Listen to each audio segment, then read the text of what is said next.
So there's a certain topic that comes up a lot when it comes to video game discourse, and it's a discussion I've had often enough to the point where I think I need to make a dedicated video on it, because it's a very important point that I don't think a lot of people fully understand, and that's the discussion around recycled assets and if that's lazy game design or not. Because even the term recycled assets or reusing assets in video games to make a sequel makes people automatically assume that the sequel is just a lazy cash grab.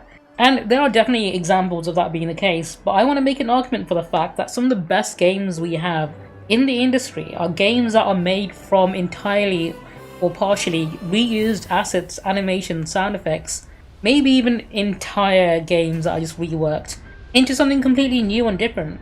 Because I'm seeing this exact same discussion now with Elden Ring Night Reign, which is due out in 2025, and people are calling it a lazy cash grab because it reuses assets from the previous FromSoft games.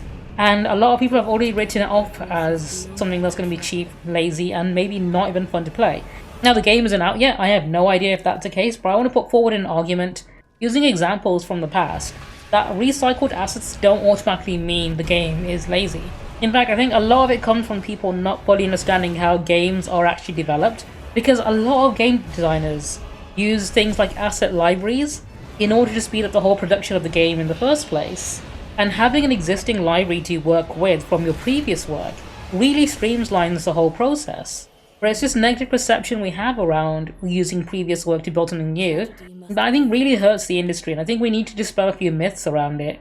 So when I'm saying recycled assets or reused assets, what I'm referring to are a large range of things. It's not just one thing. It could be character models, it could be textures, it could be sound effects, it could be music, it could be animations, it could be entire cutscenes. There's a lot of things that could be reused. Anything that was used in a previous game is essentially a media library that you can use to build the next project with.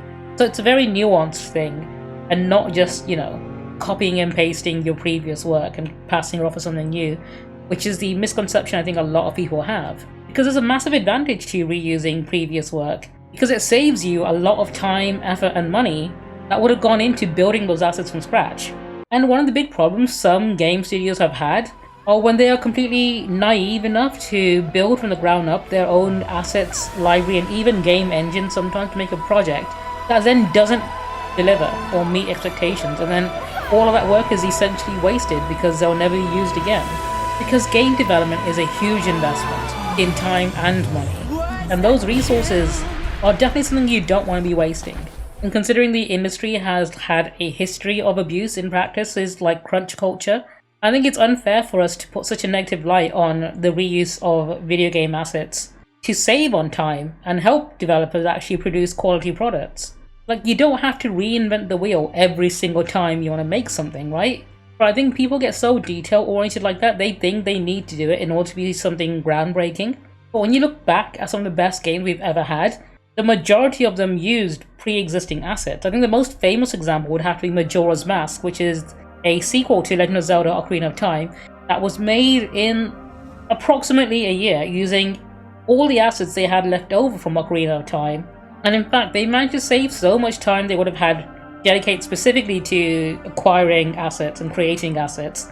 They had more time to be more creative and more original with the game, and that's why Majora's Mask stands out as something so completely different from any other Zelda game in that period, because they had more time to work with it when it came to the actual story, characters. In fact, one of the most famous series out there in terms of constantly providing unique and engaging story, even after 8 sequels and multiple spin-offs, is the Yakuza or Like a Dragon series, which is somewhat infamous for reusing its location like Kamurocho over and over again in every single game.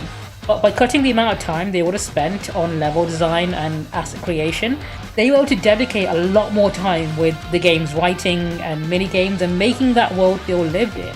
And so even though they're reusing assets, nobody would call those games lazy, because the attention to detail and level of quality in those games is through the roof sometimes. RGG Studio have a great philosophy when it comes to how they are completely unashamed to reuse so many assets. And more developers should be following their lead, because RGG Studios have been putting out quality products for so long.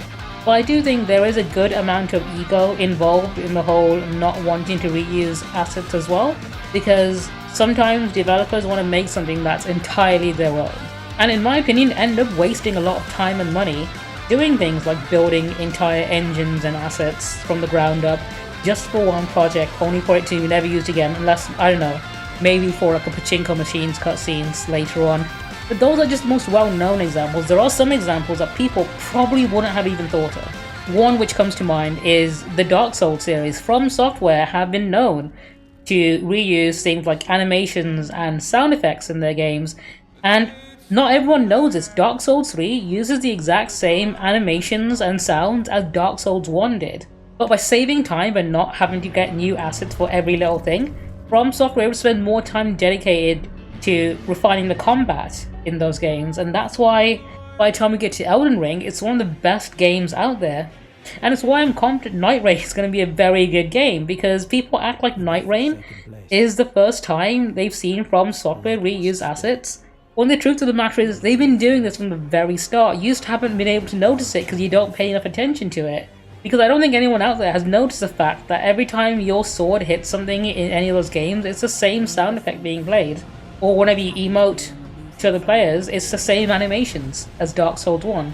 Which is why when I saw people reacting to the Night Rain reveal and seeing that it's Elden Ring but with some other FromSoft game elements like bosses in there, they reacted negatively thinking it was them being lazy, when really this is something that they've essentially mastered, being able to take some of their best work in the past and refine it to create a really polished product. I mean, there's every chance that the game's bad. It's not out yet, so by the time it comes out, maybe I'll be proven wrong and this video is going to make me look silly in retrospect. But I think hating on it because it looks like something we've had before is incredibly silly, considering how many examples we've had of games that are essentially the same thing, right? Reused assets from a previous project to create something new. And we've seen that work before so many times in the past. For all we know, Night Rain might end up being FromSoft's Majora's Mask. But I'm not here to defend every single game that reuses assets, because there have been some examples from big studios where it has just been laziness. But I think it's unfair that we let one example taint every other instance of someone reusing some of their previous work to make something new. I think the most infamous example would be when Pokemon Sword and Shield came out, because Nintendo and Game Freak reused assets from the 3DS games without editing or upscaling or anything. So we ended up with 3DS models for certain Pokemon on a big TV screen, which did not look good at all, and led to the game being rather underdeveloped. Which goes to show that even though Nintendo put out one of the best examples of a game reusing assets, it doesn't mean that they're completely immune to doing the opposite and releasing a game that's kind of undercooked, with very obvious corners that have been cut. But those are just my thoughts when it comes to how people feel towards games that reuse assets from previous games, and why I think some of the negativity against this sort of practice is really unjust, and we should give these games a fair chance. Let me know in the comments below if you have a favourite game in particular that has maybe reused assets from a previous one and refined it to make a better product. If you're looking forward to Night Rain, let me know about that as well.